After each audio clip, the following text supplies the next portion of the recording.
sedang membuatkan layangan untuk Asri namanya. Agak besar katanya meraknya ini. Nah, ini yang sedangnya yang dibikinkan Pak Asis untuk anaknya. Anak tak apa Pak yang ini? Oh, yang punya anak Pak Asis dibikinkan. Tinggal dipasangi bujang sama aluminium foil. Begini model kepalanya. Mirip juga punya Pak Juma kepalanya. Cuman ya itu ciri khasnya bikinnya Pak Asis, ekornya begini pantatnya tuh. Runcing ke bawah. Bukan rata. Kalau Pak Juma kan rata. Kemudian pasti pakai ekor karena namanya layangan merak ya, tetap dia pakai ekor. Ini dia modelnya. Nah, ini yang sedang dibikin sama Pak Asis, model anunya agak besar ini meraknya. Pak Asis bilang tadi kalau model pantatnya begini kan nanti dikasih ekor. Kalau nanti putus layangannya, dia tidak terlalu jauh larinya, diterbangkan angin. Tidak jauh terbangnya, putusnya bisa langsung nanti dicari dekat. Tapi kalau yang rata seperti Pak Juma, kata beliau, itu nanti kalau putus layangannya misalnya, itu akan jauh larinya. Malahan semakin tinggi di bawah terbang angin. Itu efeknya. Kalau runcing begini, dekat jatuhnya.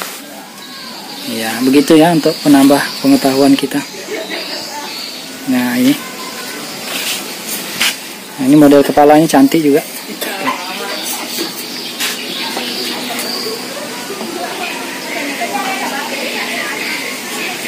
Itu di atas ada bunyi. Kelihatan nggak dari sini? Ah ya, itu kelihatan. Itu ada dua di atas. Ini satu. Ini satu.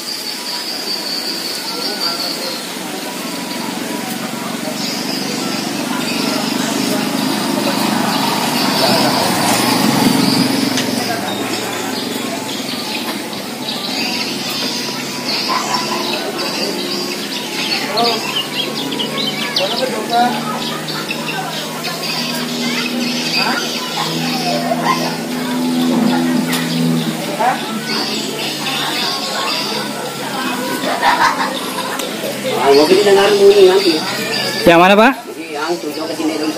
Yang punya tak? Boleh? Oke, kata Pak Asis katanya dia akan mencoba menerbangkan layangannya yang andalan lah di sini. Oke, kita tunggu ya.